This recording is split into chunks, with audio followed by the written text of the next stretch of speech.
Hello everyone, welcome to atomic English the Hindu daily vocab class में आपका बहुत बहुत स्वागत है। क्लास के स्टार्टिंग में हमेशा की तरह देखते हैं कुछ वोकैब जो कि एडिटोरियल से रहता है।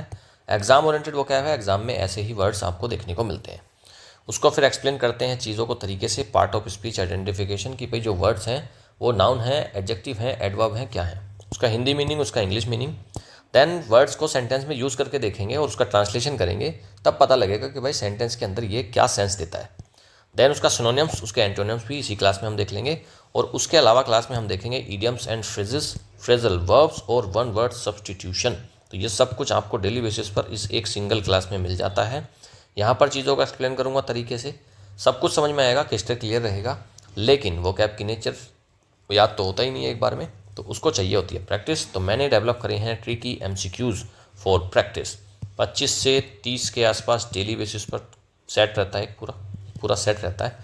25 से 30 क्वेश्चन होते हैं, बिल्कुल उसी पैटर्न पर जो आप एग्ज़ाम में देखते हो। तो वो प्रैक्टिस जब आप कर लेते हो, तब जो आपने आज पढ़ा है डेली बेसिस पर, जो पढ़ रहे हो आप सारा कुछ, वो आपको एकदम आपकी फिंगर टिप्स पे आ जाता है, वो आपको रट जाता है। तो वो परमानेंट तरीके से याद करने का यही तरीका है कि वोकैब आप प्रैक्टिस कर लो, ठीक है। और अगर आपको अभी तक वोकैब की दिक्कत आई है तो आप इस सीरीज़ को शुरू करिएगा। जो बच्चे इसको स्टार्टिंग से फॉलो कर रहे हैं उनको अब समझ में आना शुरू हो गया होगा कि कितनी इंपॉर्टेंट क्लासेस हैं ये, कितने तरीके से चीज़ों को मैं समझा रहा हूँ और सारी वोकैब आपको याद हो जा रही है। तो ये आपको ज़्यादा एफर्ट्स नहीं करने, क्लास को सिंपली कंसंट्रेशन के साथ देख लेना है। लास्ट में मैं प्रैक्टिस करवाता हूँ, उसको आपको अटैम्प्ट कर लेना है, बस इतने से ही आपको याद हो जाएगा सारा वोकैब। तो वोकैब की टेंशन आप छोड़ दो। अगर आपको अभी तक वोकैब समझ में नहीं है या आपको वोकैब याद नहीं हुई है तो ये सीरीज़ आपके लिए है, यहाँ से आप वोकैब को मास्टर करिएगा। ऑलराइट, चलिए आगे बढ़ते हैं। और ये क्लास किसके लिए बेनिफिशियल है? SSC के जितने भी एस्पिरेंट्स हैं, चाहे वो CGL की तैयारी करते हो, CPO, CHSL, स्टेनो या फिर कोई भी ऐसा एग्ज़ाम जिसमें इंग्लिश आती है, उन सभी के लिए बेनिफिशियल है।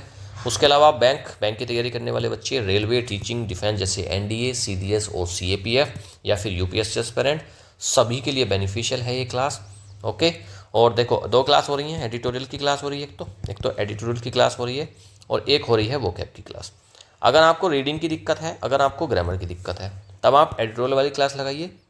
अगर आप वोकैब की दिक्कत है आपको, तो आप फिर ये द हिंदू डेली वोकैब की क्लास लगाइए, यहाँ से आपकी वोकैब क्लियर हो जाएगी। ओके, अगर आपको तीनों ही चीज़ों में दिक्कत है, आपकी रीडिंग भी कमज़ोर है, आपकी ग्रामर भी कमज़ोर है और आपकी वोकैब भी कमज़ोर है, तब आप डेली मॉर्निंग में इन दोनों क्लासेस को लगा लिया करिएगा। PDF टेलीग्राम से डाउनलोड करके PDF से अटैम्प्ट कर लीजिएगा खुद को। तो सारा जब खुद से करेंगे ना, PDF आप टेलीग्राम से डाउनलोड करिए, तो ये अगर जब आप दोनों काम करने लग गए, ये दोनों क्लासेस मॉर्निंग में ले लिए और दिन में किसी टाइम पे आप PDF को पढ़ लीजिए, उसको सॉल्व कर लीजिए, अटैम्प्ट कर लीजिए, बस इतने से ही हो जाएगा। आपकी कंप्लीट इंग्लिश की प्रैक्टिस इन दो क्लासेस के थ्रू हो जाएगी, ये मेरी गारंटी है। ऑलराइट, चलिए शुरू करते हैं। अगर चैनल पर नए हैं और अभी तक चैनल को सब्सक्राइब नहीं करा है, सब्सक्राइब कर लेंगे, बेल आइकन दबा लेंगे जिससे आपको नोटिफिकेशन मिल जाए और वीडियो अपलोड जैसी होती है आपको तुरंत नोटिफिकेशन पहुंच जाए और आप उसको पढ़ लें। चलिए अभी शुरू करते हैं अब क्लास को। वोकैबुलरी, पहला वर्ड है प्लेबुक, नाउन होता है रणनीति पुस्तिका। एक सेट ऑफ स्ट्रेटजीज है, मेथड है, यूज़ करे गए हैं किसी एक पर्टिकुलर सिचुएशन में, तो वही है, प्लानिंग है, स्ट्रेटजी है, उसी को बोलते हैं playbook. The politician followed the same playbook as his predecessors. Politician, राजनेता ने फॉलो करा है सेम प्लेबुक, वही स्ट्रेटजी जो कि उसके प्रेडेसेसर, जो उसके पिछले वाले नेता ने फॉलो करी थी। स्ट्रेटजी, प्लान या फिर ब्लूप्रिंट, तीनों हो जाते हैं इसके सिनोनिम्स। इसमें से ब्लूप्रिंट को मार्क करेंगे, ठीक है। रोड मैप भी बोल सकते हैं इसको।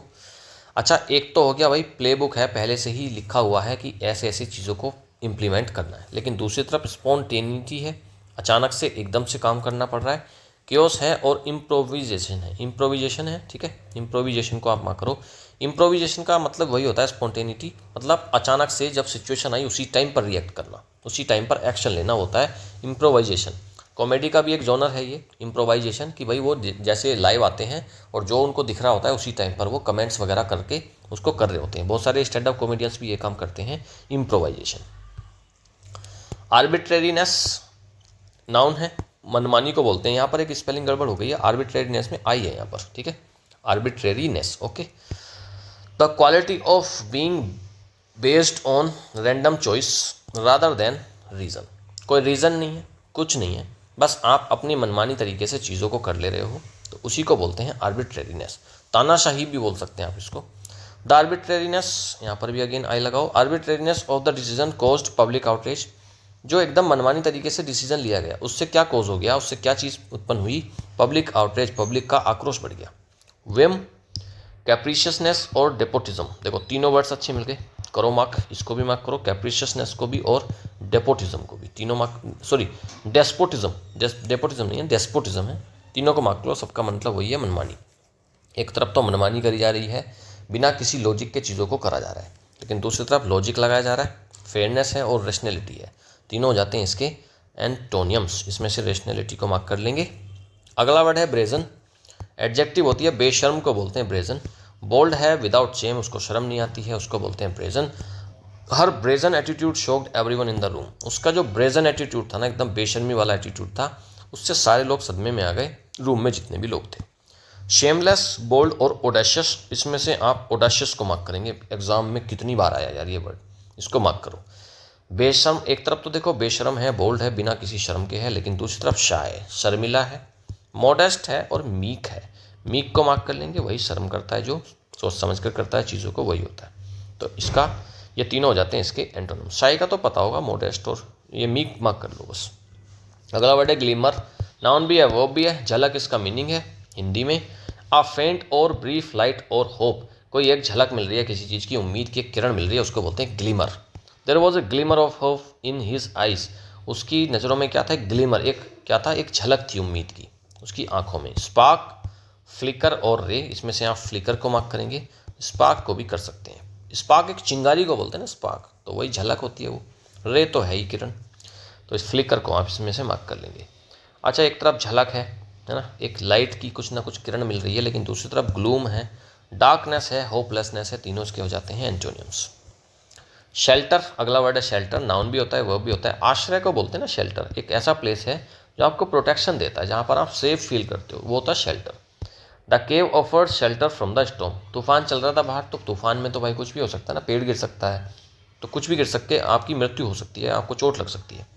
लेकिन केव ने क्या प्रोवाइड करा, एक शेल्टर, एक शरण, आश्रय, तो मतलब वहाँ पर आप प्रोटेक्शन फील कर रहे हो, तो वही है यहाँ पर शेल्टर का मीनिंग। शेल्टर मतलब रिफ्यूज, हेवन और कवर, तो रिफ्यूज मार्क कर लेंगे और कवर मार्क कर लेंगे, सॉरी हेवन मार्क कर लेंगे। कवर तो आपको पता होता है, जो चीज़ ढक लेती है आपको। एक तरफ तो कवर हो गई चीज़ें, रेफ्यूज हो गया, लेकिन दूसरी तरफ एक्सपोजर है, आप बिल्कुल बाहर हैं, डेंजर में हैं और रिस्क में हैं, तीनों हो जाते हैं इसके एंटोनियम्स। इसमें से आप एक्सपोजर को चाहे तो मार्क कर सकते हैं, वैसे तो पता होगा वो। अगला वर्ड है इंटीग्रल, एडजेक्टिव है अभिन्न को बोलते हैं, एसेंशियल बहुत ज़रूरी है, नेसेसरी पार्ट है किसी एक बहुत पूरी चीज़ का, उसको बोलते हैं इंटीग्रल। पीओके क्या है, हमारा इंटीग्रल पार्ट है ना, वो हमारा इंटीग्रल पार्ट है, हम अभिन्न हिस्सा है, कश्मीर हमारा अभिन्न हिस्सा है। Discipline is an integral part of success, discipline क्या है, एक इंटीग्रल पार्ट ऑफ सक्सेस है, कि अगर आप सक्सेस चाहते हो तो आपको डिसिप्लिन तो लेना ही पड़ेगा, वो इसेंशियल पार्ट है, इसेंशियल। फंडामेंटल और वाइटल तीनों हो जाते हैं सिनोनिम, वाइटल को मार्क करेंगे, है ना, इसेंशियल और फंडामेंटल। एक तरफ तो अभिन्न है, ज़रूरी है, उसको अलग नहीं करा जा सकता, लेकिन दूसरी तरफ ऑप्शनल है, आपके पास ऑप्शन है, कर भी सकते हो नहीं भी कर सकते हो चीज़ों को। माइनर है, बहुत हल्का सा है, अनइम्पोर्टेंट, इतना ज़्यादा इंपॉर्टेंट नहीं है, तीनों हो जाते हैं इसके एंटोनियम्स। अगला वर्ड है रिआइट्रेट, कल भी आया था और लगातार आता रहता है, इसमें बहुत ज़्यादा मिलता है द हिंदू में। वर्ब होता है ये दोहराने को, टू से और डू समथिंग अगेन, दोबारा से किसी चीज़ को रिपीट करके बोल रहे हो, उसी को बोलते हैं रिआइट्रेट करना। The teacher reiterated the instructions, teacher ने रिआइट्रेट करे हैं, दोबारा से दोहराए हैं इंस्ट्रक्शन। अच्छा, किसी चीज़ को दोबारा क्यों बोला जाता है, किसी भी चीज़ को दोबारा हम क्यों बोलेंगे, क्या नौबत आई कि हमको दोबारा बोलनी पड़ी, या तो सामने वाले को चीज़ें क्लियर नहीं है तो क्लैरिटी के लिए बोल रहे हैं, या फिर सामने वाले ने उसको हल्के में ले लिया फिर हम उस पर जोर देने के लिए बोल रहे हैं। दो के अलावा तीसरा लॉजिक ही नहीं है ना दोबारा से रिपीट करने का, या तो समझ में नहीं आया किसी को तो उसे समझा रहे हो, क्लैरिटी दे रहे हो, या फिर उसने उस चीज़ को हल्के में ले लिया तो फिर आप जोर दे रहे हो, एम्फेसाइज कर रहे हो। तो दो ही रीज़न है रिआइट्रेट करने के, रिपीट करना, एम्फेसाइज करना और रीस्टेट करना, तीनों इसके हो जाते हैं क्या, सिनोनिम्स। एक तरफ तो दोहराया जा रहा है, दोबारा से बताया जा रहा है, लेकिन दूसरी तरफ इग्नोर कर रहे हैं, ओवरलुक कर दे रहे हैं, ऐसी नज़रअंदाज कर रहे हैं, और सप्रेस दमन कर रहे हैं, तीनों हो जाते हैं इसके एंटोनियम्स। अगला वर्ड है प्रिज्यूम, वर्ब होता है प्री मतलब पहले से ही, ज्यूम प्रिज्यूम मतलब पहले से ही मान लेना, पूर्व धारणा बना लेना। To suppose something without proof, बिना प्रूफ के किसी चीज़ को सपोज कर लेना, मानकर बैठ जाना। सेंटेंस यूज देखते हैं, I presume you are here for the interview, मैं ये मानकर चलता हूँ दैट यू आर हियर, क्योंकि आप यहाँ पर आए हो, किस लिए आए हो, इंटरव्यू, मैं ये मानकर चलता हूँ आप यहाँ पर इंटरव्यू के लिए आए हो। अज्यूम करना, सपोज करना, गैस करना, तीनों जाते हैं इसके सिनोनिम्स। तीनों का मुझे पता है, आपको मीनिंग पता है।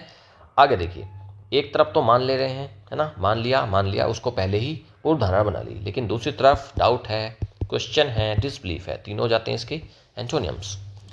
एस्क्राइब वर्ब होता है श्रेय देने को बोलते हैं, एट्रीब्यूट समथिंग टू ए कोज और पर्सन, किसी पर्सन को उस चीज़ का क्रेडिट दे रहे हैं, उसको मतलब एस्क्राइब कर रहे हैं। He ascribed his success to hard work, उसने अपनी सक्सेस को कैसे एस्क्राइब करा है, क्या क्रेडिट किसको दिया है, हार्ड वर्क को, अपनी मेहनत को, अपनी परिश्रम को उसने अपनी बताया है कि इस वजह से हुआ है। तो एस्क्राइब करना मतलब उसको रीज़न देना, उसको कोज बताना। एट्रीब्यूट करना, क्रेडिट करना और असाइन करना, तीनों हो जाते हैं इसके सिनोनिम्स। एट्रीब्यूट को मार्क कर सकते हो आप, एक तरफ तो आप क्रेडिट दे रहे हो, उसको बता रहे हो कि इस वजह से चीज़ें हुई हैं, लेकिन दूसरी तरफ आप डिनाई, इनकार कर दे रहे हो, डिसकनेक्ट कर रहे हो और डिसक्रेडिट कर रहे हो, तीनों हो जाते हैं इसके एंटोनियम्स। अगला वर्ड है डिटरेंट, नाउन होता है, निवारक को बोलते हैं। निवारक पता नहीं, अभी बताता हूँ। देखो, something that discourages an action, कोई एक ऐसा चीज़ है जो किसी एक्शन को डिस्करेज कर देगी, उदास, हतोत्साहित कर देगी चीज़ों को, तो वही होते हैं deterrent. Strict laws act as a deterrent to crime, crime एक चीज़ है, क्राइम एक एक्शन है, एक्शन को कम करने का, डिस्करेज करने का काम करती है स्ट्रिक्ट लॉज, तो वो क्या डिटरेंट है, उसका निवारक है, उसका सोल्यूशन है। ऑब्स्टेकल उसकी बाधा है, रेस्ट्रेंट है और हिंड्रेंस है, तीनों बहुत अच्छे वर्ड्स हैं, इनको देख लेना। एक तरफ तो निवारक है, उसका सोल्यूशन है, उसकी बाधा है, रेस्ट्रेंट है, ऑब्स्टेकल है, लेकिन दूसरी तरफ एनकरेजमेंट है, उसको बढ़ाएगा, बढ़ावा देगा। इंसेंटिव है, उसका मतलब लालच है। मोटिवेशन है, तीनों हो जाते हैं इसके एंटोनियम्स। अगला वर्ड है गाइज, नाउन होता है, वेशभूषा या फिर बहाने को बोलते हैं गाइज। गाइज मतलब क्या है कि रूप को छिपाना, असली रूप को नहीं छुपाना। एंड एक्सटर्नल अपीयरेंस है, often hiding the true nature, अपने ट्रू नेचर को छुपाने को बोलते हैं गाइज करना। He came in the guise of our friend, वो कैसे आया, एक फ्रेंड के गाइज में, एक फ्रेंड के वेश में आया, मतलब एक फ्रेंड उसने अपने आप को दिखाया। डिस्गाइज, प्रिटेंस और अपीयरेंस, प्रिटेंस का मतलब होता है दिखावा करना किसी चीज़ का, डिस्गाइज भी वही है, वेश बदलना, अपीयरेंस, तीनों जाते हैं इसके सिनोनिम्स, जिसमें से आप डिस्गाइज मार्क कर लो और प्रिटेंस को भी करो। एक तरफ तो वेशभूषा पहनकर आया है, बहाना है, छिप कर आया है, लेकिन दूसरी तरफ रियलिटी है, ट्रुथ है और आइडेंटिटी, तीनों जाते हैं इसके एंटोनियम्स। अगला वर्ड है पार्टीशन, नाउन भी है, एडजेक्टिव भी है, पक्षपाती को बोलते हैं पार्टीशन। स्ट्रॉन्ग सपोर्टर है किसी एक पार्टी का या फिर किसी एक कोज का, किसी एक वजह का, उसी को बोलते हैं partition. The debate turn partition quickly, तो डिबेट कैसी हो गई, पार्टीशन हो गई, पक्षपाती हो गई एकदम से। बायस्ड होना, सपोर्टर और डिवोटी, तीनों हो जाते हैं इसके सिनोनिम्स। पता होगा तीनों का मीनिंग आपको। एक तरफ पक्षपाती है, एक तरफ झुकाव है किसी का, लेकिन दूसरी तरफ न्यूट्रल, दोनों तरफ से चीज़ों को सुन रहे हैं। इम्पार्शियल है, पार्शियलिटी नहीं हो रही है, और अनबायस्ड है, तीनों हो जाते हैं इसके एंटोनियम्स। अगला वर्ड है कोलैप्स, वर्ब भी है, नाउन भी है, ढहना इसका मतलब होता है। कोलैप्स करना मतलब क्या, ढह जाना। टू फॉल डाउन, गिर जाना नीचे, या फेल कर जाना अचानक से, suddenly. The building collapsed after the earthquake, earthquake आया, भूकंप आया और बिल्डिंग क्या कर गई, कोलैप्स कर गई, गिर गई। क्रम्बल, फॉल और ब्रेक डाउन इसके सिनोनिम्स हो जाते हैं, इसमें से आप क्रम्बल को मार्क कर लो, मीनिंग वही है, ढहना, गिरना। ब्रेक डाउन भी आप मार्क कर सकते हो, एक तरफ तो गिर रहा है, ढह रहा है ना, तहस नहस हो जा रहा है, लेकिन दूसरी तरफ राइज उठ रहा है, स्ट्रेंथन मजबूत हो रहा है और बिल्ड बना दे रहे हैं उसको। एक तरफ गिर गया, एक तरफ बन गया, तो दोनों हो जाते हैं, तीनों हो जाते हैं इसके एंटोनिम्स। अगला वर्ड है लिंच, वर्ब को बोलते हैं भीड़ द्वारा, वर्ब होती है भीड़ द्वारा हत्या को बोलते हैं ना, lynching, mob lynching. To kill without legal trial, बिना किसी लीगल ट्रायल के मार देना, यूजुअली भाई है मॉब, और ज़्यादातर कौन मारता है, मॉब, भीड़ मारती है। The mob tried to lynch the accused, accused था कोई, किसी ने कोई क्राइम करा होगा, वो मॉब ने क्या कर दिया, उसको ट्राई करा है लिंच करने का, मतलब क्या, उसकी हत्या करने का, एग्जीक्यूट करने का। मर्डर और हैंग, एग्जीक्यूट को मार्क करो, मारने को बोलते हैं एग्जीक्यूट करना, है ना, तीनों हो जाते हैं इसके सिनोनिम। एक तरफ मारा जा रहा है, भीड़ द्वारा हत्या करी जा रही है, लेकिन दूसरी तरफ उसको एक्विट कर रहे हैं, स्पेयर कर रहे हैं और फ्री कर रहे हैं, तीनों हो जाते हैं इसके एंटोनिम्स। एक्विट को मार्क कर लो, स्पेयर भी कर लो। अगला वर्ड है मेनेस, नाउन भी है, वर्ब भी है, खतरा इसका हिंदी में मीनिंग है, एक थ्रेट या डेंजर को बोलते थे मेनेस। ड्रंक ड्राइविंग, शराब पीकर, पौवा मारकर गाड़ी चलाना, is a menace to society, society के लिए क्या है, एक मेनेस है, मतलब क्या, खतरा है। थ्रेट है, डेंजर है, हैजार्ड है, हैजार्ड को मार्क करो। थ्रेट और डेंजर तो आपको पता होगा। तो ड्रंक ड्राइविंग, पौवा मारकर गाड़ी चलाना क्या है, एक मेनेस है, एक खतरा है। एक तरफ खतरा है लेकिन दूसरी तरफ सेफ्टी है, प्रोटेक्शन है, रिलीफ है, तीनों जाते हैं एंटोनियम्स, सेफ्टी, प्रोटेक्शन और रिलीफ। अगला वर्ड है कर्ब, कर्ब और कर्ब होता है वर्ब, और ये एक नाउन भी होता है, रोक लगाना, ये सारे देखो राइमिंग होगी ना, कर्ब, कर्ब होता है वर्ब। टू कंट्रोल और लिमिट समथिंग, किसी चीज़ को कंट्रोल करना, लिमिट करना, उसको बोलते हैं कर्ब करना। The government is trying to curb inflation, government क्या ट्राई कर रही है कि इन्फ्लेशन को कर्ब करे, इसको ठीक करे, कंट्रोल करे। रेस्ट्रेन करना, लिमिट करना, कंट्रोल करना, तीनों होते हैं इसके सिनोनिम्स। रेस्ट्रेन को मार्क कर लेंगे। एक तरफ तो रोक लगाई जा रही है, उसको कर्ब करा जा रहा है, उसको कंट्रोल करा जा रहा है, लेकिन दूसरी तरफ प्रमोट कर रहे हैं, एनकरेज कर रहे हैं, बढ़ा रहे हैं और लिबरेट कर रहे हैं, आज़ाद करते रहे हैं। लिबरेट को मार्क करें। अगला वर्ड है ट्रेजिक, एडजेक्टिव होता है, दुखद को बोलते हैं, कॉजिंग ग्रेट सैडनेस और सफरिंग, बहुत ज़्यादा दुख बढ़ रहा है, बहुत ज़्यादा पीड़ा बढ़ रही है किसी चीज़ से, तो वही चीज़ है ट्रेजिक, दुखद। The accident was a tragic event, accident कैसा था, दुर्घटना कैसी थी, एक ट्रेजिक इवेंट था, दुखद इवेंट था। हार्ट ब्रेकिंग, सैड और ड्रेडफुल, करो मार्क ड्रेडफुल को, इसका मतलब भी वही है, दुखद। एक तरफ चीज़ें दुखद हैं, बहुत ही सोरो हो रहा है, सफरिंग हो रही है, लेकिन दूसरी तरफ चीज़ें जॉयफुल हैं, कॉमिक है और हैप्पी। जॉयफुल मतलब इसका उल्टा एंटोनियम हो जाएगा जॉयफुल।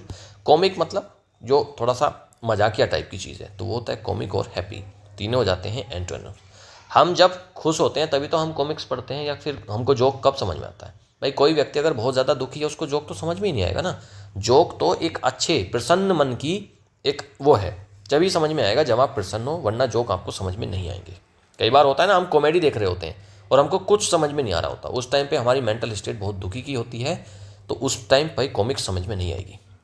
जोक्स तभी समझ में आते हैं जब आप खुश हो। अकिन, अकिन एक एडजेक्टिव है, समान को बोलते हैं, सिमिलर है नेचर में, सिमिलर आप समझ लीजिए। His feelings are akin to guilt, उसकी जो फीलिंग्स हैं वो गिल्ट के समान है, गिल्ट की जैसी हैं। सिमिलर होना, रिलेटेड और कंपेरेबल होना, तीनों हो जाते हैं सिनोनिम्स। अच्छा, एक तरफ समान है तो फिर उल्टा डिफरेंट हो जाएगा, डिसिमिलर और अनरिलेटेड, तीनों हो जाते हैं इसके एंटोनियम्स। अब हमने देखो आज 18 वर्ड्स याद कर लिए। अब देखो मैं आपको लगभग 3 महीने से पढ़ा रहा हूँ, 3 महीने से रेगुलर क्लासेस हो रही हैं और एक दिन में 15 से 20 वर्ड्स आ रहे हैं, तो मतलब क्या, महीने में आप लगभग 500 के करीब में वर्ड्स सीख रहे हो। लगभग मैंने 1500 वर्ड्स तो आपको इस टाइप से कवर कर दिए जो नंबरिंग में है, उनके 3 सिनोनियम 3 एंटोनियम, तो मतलब 6, तो लगभग 9000 वर्ड्स में इन 3 महीने में आपको पढ़ा चुका हूँ। अगर किसी ने क्लास लगातार ली होंगी, उसको समझ में आया होगा कि उसका वोकैब का लेवल कहाँ पहुँच गया।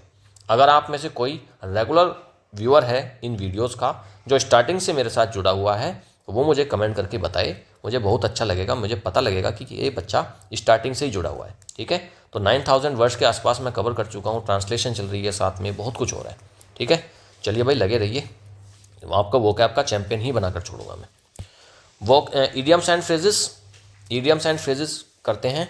और भाई देखो, शुरू करने से पहले बता दूं, already 200 most important most repeated idioms and phrases की 2 वीडियोस चैनल पर ऑलरेडी अवेलेबल है, प्लेलिस्ट सेक्शन में मिल जाएगा, उनको पढ़ें, वहाँ से ज़रूर हर एग्जाम में रिपीट होता है, तो अपने 2 से 3 मार्क्स ज़रूर सिक्योर कर लें। इन अ नटशेल, संक्षेप में, नटशेल क्या होता है, नट क्या होता है भाई, वॉलनट है जैसे, कितना छोटा सा ही तो होता है वो। अगर सारी चीज़ें उसमें मैंने छुपा कर आपको दे दी कि भाई ये लो, तो मतलब क्या, मैंने बहुत ब्रीफ में कर दिया ना, इन अ ब्रीफ और कॉन्साइज मैनर।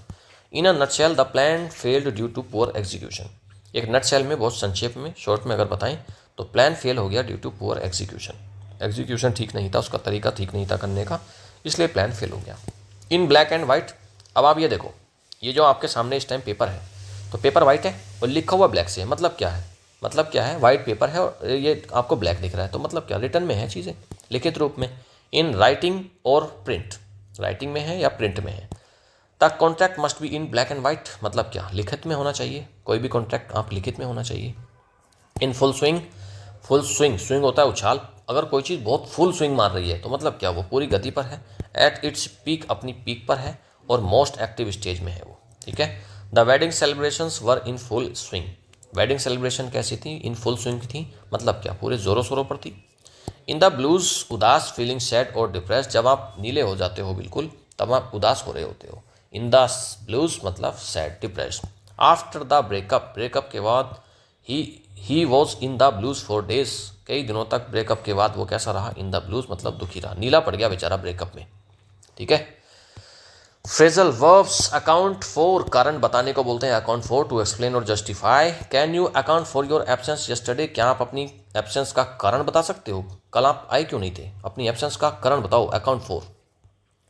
अलाउ फॉर का मतलब होता है ध्यान में रखना, to consider something when planning, जब प्लानिंग कर रहे हो उस चीज़ को ध्यान में रखने को बोलते हैं allow for. You must allow for delays in delivery, delivery में आपको अलाउ फॉर करना चाहिए, ध्यान रखना चाहिए डिले का। आस्क आफ्टर, कुशल कुशल क्षेम पूछना, ये क्या है भाई? To enquire about someone's health और वेलबींग। यार हिंदी कितनी खतरनाक हो जाती है ना कभी कभी, कुशल क्षेम पूछना नहीं पता चल रहा, लेकिन ये कह रहे हैं कि इंक्वायर कर रहे हैं आप किसी की हेल्थ के बारे में या फिर वेलबींग। कुशल मतलब अच्छे, क्षेम मतलब उसकी हेल्थ के बारे में, उसकी वेलबींग के बारे में पूछना। तो ask after, he ask after your mother yesterday, उसने आपकी माँ के बारे में कल पूछा था। आस्क फॉर का मतलब तो डिमांड करना, आस्क फॉर का मतलब होता है डिमांड करना, ठीक है, demand. To request something, he ask for a glass of water, उसने डिमांड करी है किस चीज़ की? पानी के गिलास की, एक गिलास पानी की।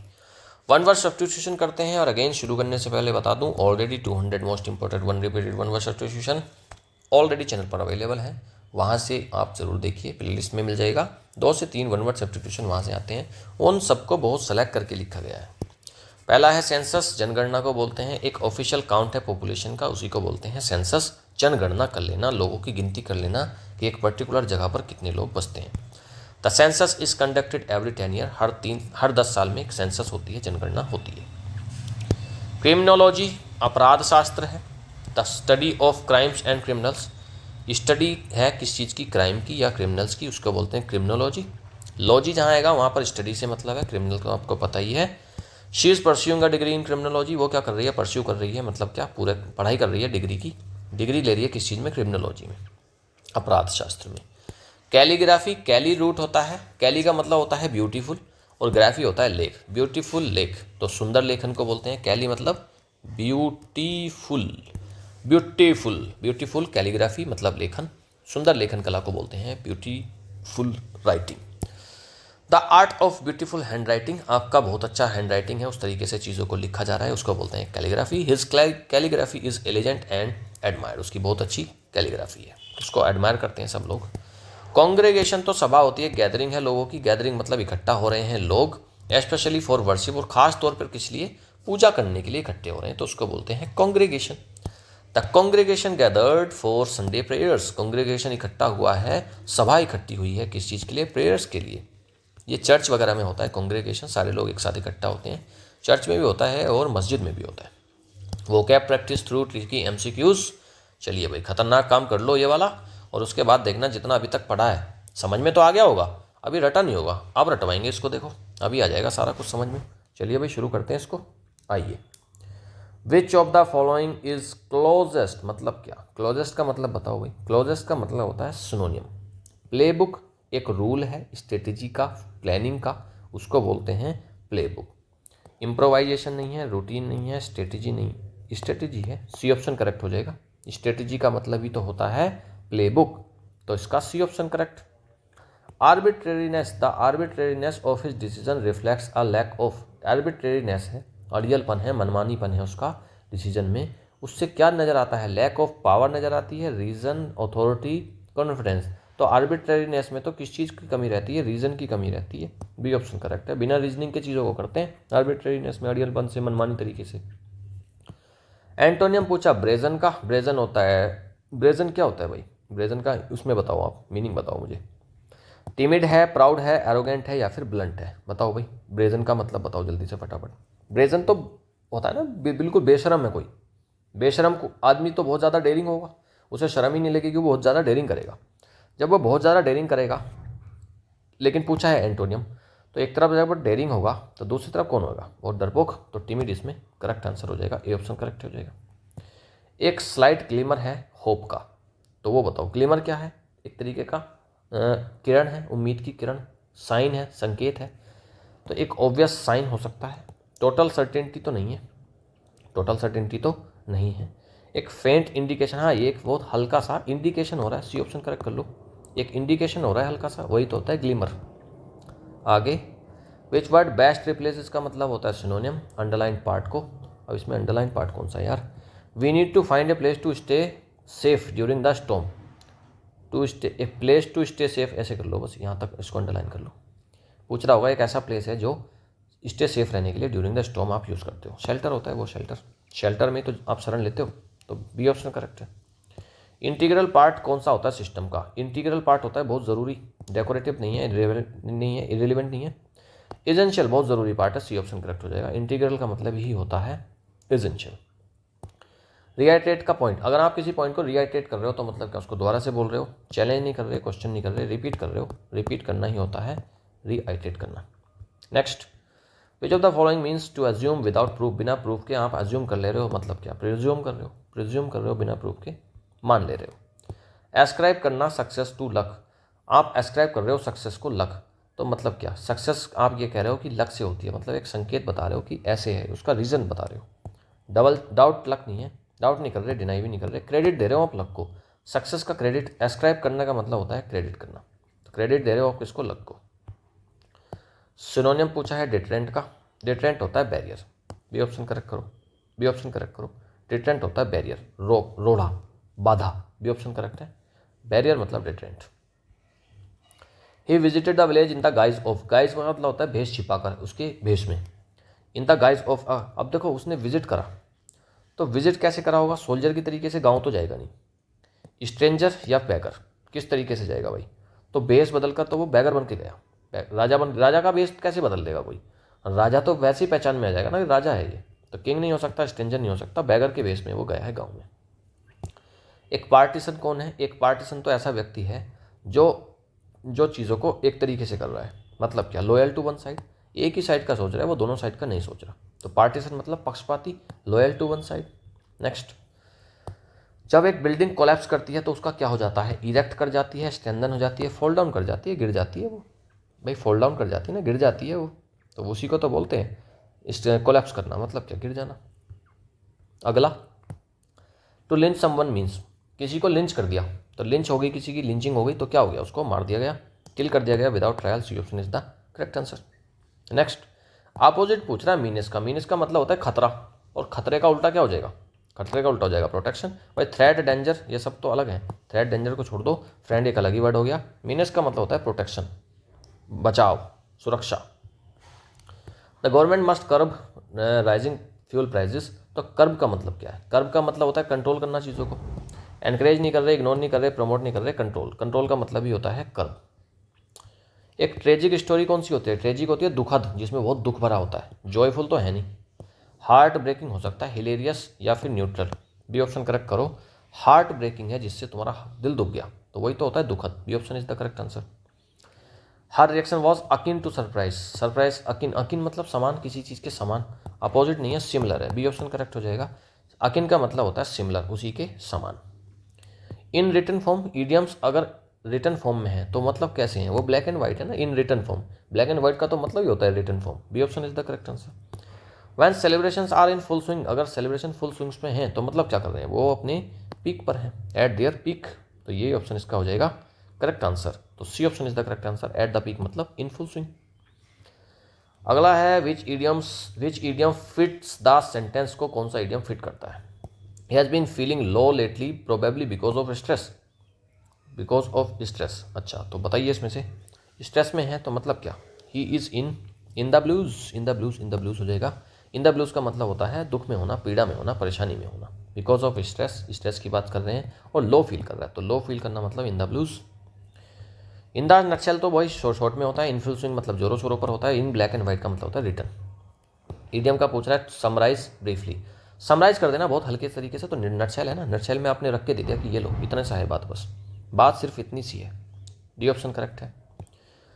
You must account for every minute of your time, here account for means you must account for every minute of your time, आपको अकाउंट फॉर करना चाहिए, मतलब क्या, ध्यान देना चाहिए, वेस्ट करना चाहिए, हाइड करना चाहिए, रिपोर्ट करना चाहिए, एक्सप्लेन करना चाहिए, बी ऑप्शन करेक्ट है, आपको जवाब देना पड़ेगा, अकाउंट फॉर, अकाउंटेबल आपको बनना पड़ेगा, तो 23rd का ऑप्शन बी ऑप्शन करेक्ट हो जाएगा, report and explain. In planning a trip, आप प्लान कर रहे हो ट्रिप को, you we should allow for delays, हमको अलाउ फॉर करना चाहिए, मतलब क्या, कंसीडर करना चाहिए, ध्यान देना चाहिए, सी ऑप्शन करेक्ट रहेगा। If someone ask after your father they are, अगर आप आस्क आफ्टर कर रहे हो तो मतलब क्या कर रहे हो आप, आस्क आफ्टर का मतलब क्या है, इंक्वायर करना उनकी हेल्थ के बारे में, बी ऑप्शन करेक्ट हो जाएगा। आस्क आफ्टर का मतलब होता है उनके बारे में, उनकी हेल्थ के बारे में पूछना, उसके हालचाल पूछना, ठीक है, और भाई क्या हालचाल तुम्हारे पापा का, तो वही है आस्क आफ्टर। और आस्क्ड फॉर का मतलब है डिमांड करना, रिक्वेस्ट करना। He asked for more rice at lunch, उसने लंच में और ज़्यादा राइस मांगे। हेयर आस्क्ड फॉर का मतलब पूछ रहा है डिमांड करना, फोर्सफुली नहीं, फोर्सफुली नहीं है भाई, फोर्सफुली नहीं, रिक्वेस्ट करने को बोलते हैं ask for, A option correct हो जाएगा। ठीक है, इतना ही फ़र्क हो जाता है। देखो डिमांड मैंने बोल दिया और डिमांड यहाँ पर आ गया, लेकिन आगे फोर्सफुली आ गया, तो वो गलत हो जाएगा। ए ऑप्शन करेक्ट है। हम्बली आप डिमांड कर रहे हो किसी चीज़ की, वो होता है आस्क फॉर, ए ऑप्शन यानी कि रिक्वेस्ट कर रहे हो। वर्ड है एक ऑफिशियल काउंट है पॉपुलेशन का, वो तो सेंसस होता है। सेंसस होता है मतगणना, जनगणना, सॉरी मतगणना नहीं जनगणना। जन मतलब लोग, वो गणना उनकी काउंटिंग करना कि किसी देश में कितने लोग हैं, उसी को बोलते हैं सेंसस। हर 10 साल में होती है ये। क्राइम्स और क्रिमिनल्स की स्टडी को क्या बोलते हैं? क्रिमिनोलॉजी, सभी को पता हो गया होगा अब तो, बी ऑप्शन करेक्ट है। सोशियोलॉजी तो समाज का स्थिति है। एंथ्रोपोलॉजी, एंथ्रोपो होता है ह्यूमन, है ना, तो लोगों की, मनुष्य की स्टडी कर रहे हैं तो एंथ्रोपोलॉजी। विक्टिमोलॉजी है, विक्टिम्स की स्टडी कर रहे हो। आइडेंटिफाई करना है auto beautiful handwriting. Beautiful handwriting, अच्छी हैंड राइटिंग, तो कैली मतलब ब्यूटीफुल, ग्राफी मतलब handwriting. Beautiful handwriting को बोलते हैं calligraphy. C option is the correct answer. और आज का लास्ट है, अ गैदरिंग ऑफ पीपल, लोगों की गैदरिंग हो रही, इकट्ठा हो रहे हैं, और केवल किस लिए? खासतौर पर किस लिए? वर्शिप के लिए। तो वो तो होता है काउंसिल नहीं होती है, क्राउड नहीं होता है, कमिटी भी नहीं है, कांग्रेगेशन, कांग्रेगेशन को बोलते हैं कांग्रेगेशन। कांग्रे मतलब इकट्ठा, भीड़ को बोलते हैं जो वर्शिप के लिए इकट्ठी हुई है। तो इसका डी ऑप्शन करेक्ट हो जाएगा। कांग्रेगेशन मतलब gathering of people for worship. आगे वर्ड्स लिखे हैं रोज की तरह, देखो सारे लोग करा करो यार इस प्रैक्टिस को, आप इसको हैबिट बनाओ आप अपनी। जितने वर्ड्स यहाँ पर लिखे हैं इन सभी को डेली बेसिस पर आप लिखो। अगर जब आप इनको लिखोगे ना, तो लिखने से पहले आप इनको पढ़ोगे भी। आप जब इनको पढ़ोगे तो आपको इनकी स्पेलिंग याद हो जाएगी। ठीक है, सबकी स्पेलिंग आपको याद हो जाएगी। तो पहला जो क्वेश्चन आते हैं स्पेलिंग एरर के, वो यहाँ से प्रॉब्लम हो जाएगी आपकी दूर। फिर जब आप इनके मीनिंग्स खुद से ढूंढोगे, इवन आप गूगल कर लो यार, कोई फ़र्क नहीं पड़ता, आपको एक बार में याद भी नहीं हुए कोई दिक्कत नहीं है। वैसे तो याद हो गए होंगे, लेकिन नहीं भी हुए तो आप गूगल करो। जब आप गूगल करोगे तब भी आप लर्निंग के उसमें हो, लर्निंग के फेज़ में हो। वहाँ से आप उठाकर लिखोगे अगर यहाँ पर, चाहे आप कॉपी राइटिंग ही कर रहे हो उस चीज़ की, ठीक है, नकल ही कर रहे हो, लेकिन फिर भी आप याद तो फिर भी हो रहा है ना आपको, तो आप वो लिखना। और जब आप एक बार पूरा उसको लिख लोगे तब आप उसको एक बार अपने आप से पढ़ लेना, बस भाई। अगर इस प्रैक्टिस में आ गए, महीने भी नहीं लगेंगे, कुछ महीने में चैंपियन बन जाओगे। वो कैब की मेरी गारंटी है। जो बच्चे कर रहे हैं उनको पता है भाई साहब इस चीज़ की कितनी वो हेल्पफुल है ये चीज़, कितना फ़ायदा है इस चीज़ का करने का।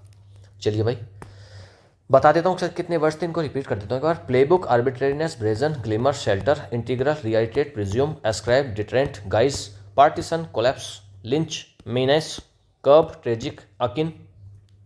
यही थे ना, 18 वर्ड्स थे। हाँ ठीक है, नीचे आंसर की दी गई है, PDF टेलीग्राम से डाउनलोड कर लेना। सारा कुछ पढ़ना जितना कुछ दिया है आज, सबको पढ़ने के बाद जितने क्वेश्चन है, कितने क्वेश्चन थे आज? 30 क्वेश्चन थे। 30 क्वेश्चन को अटैम्प्ट करना। अगर 30 में से आपने 20+ स्कोर कर लिया तो भाई साहब बहुत अच्छी तैयारी है। 25+ कर लिया तो भाई साहब आप इसी साल आपकी जॉब लगेगी, ये मेरा वादा है। ऑलराइट, आप मेहनत करते रहिए, मुझे पूरी उम्मीद है आपकी मेहनत एक दिन ज़रूर रंग लाएगी। Thank you, have a nice day, good bye.